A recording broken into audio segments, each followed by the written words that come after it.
Hey guys, my name is Matt Baumgartner, and today we're going to be taking a look at the steps in the process of building a t-shirt cannon. Now, as you can see, we're going to be building a rocket launcher style cannon, which has three sections. On the left is your tank, in the middle is your firing mechanism, and on the right is your barrel. So let's take at the parts needed for this. Now, these are the parts we're going to need to build the cannon. On your far right is a 2-foot long, 4-inch in diameter tank.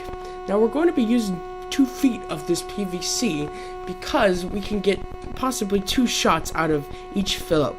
Now next to it, as you can see, is our end cap. Now in the end cap, I've gone ahead and drilled a hole so that we could put our bike valve in, which is what we're going to use in order to fill up.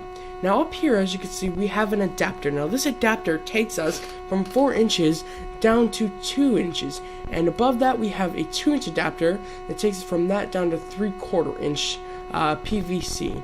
Now for that PVC, we are going to use it, push it through this tube, which we're going to have our handle in, and take it into our sprinkler valve. Now down here is our solenoid. Our solenoid does all the magic for us. Now what a solenoid does, it gives a little jolt of electricity into the actual sprinkler valve, which has a little ball valve in it, which opens and closes very quickly.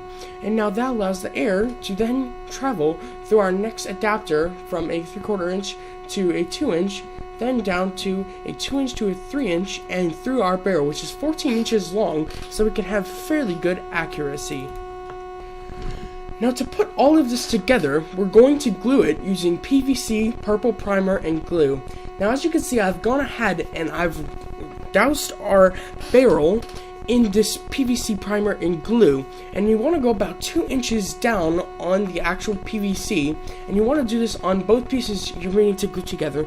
What this glue does, it takes your 2 pieces, as you twist them in a 90-degree angle, it takes them, it uses a chemical reaction, and it makes them one piece. And so now that we're done with our gluing and we've glued every piece that we're going to need, we are going to head on to the electronic.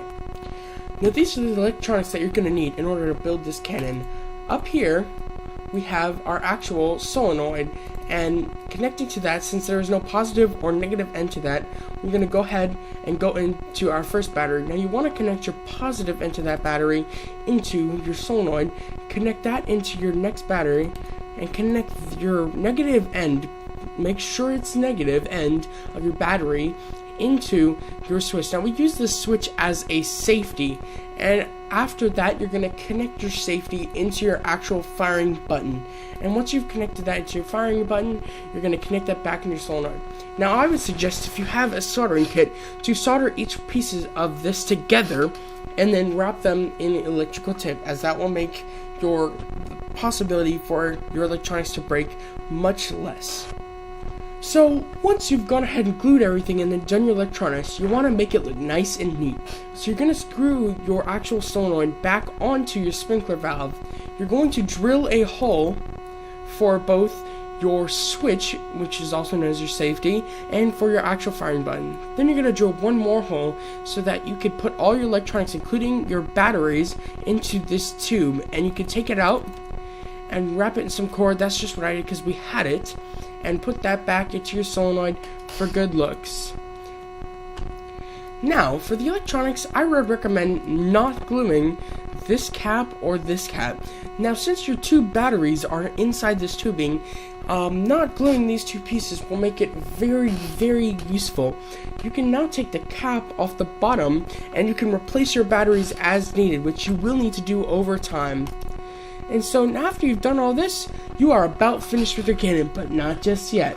Now you're going to have to have drilled a hole into your actual tank so that you can build and put in a pressure valve. Now when you put your pressure valve in, that's just going to help you so that you can know what pressure your cannon is at as it's shooting.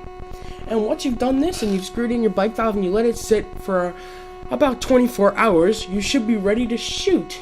So I want to thank you guys so much for watching this video, and good luck.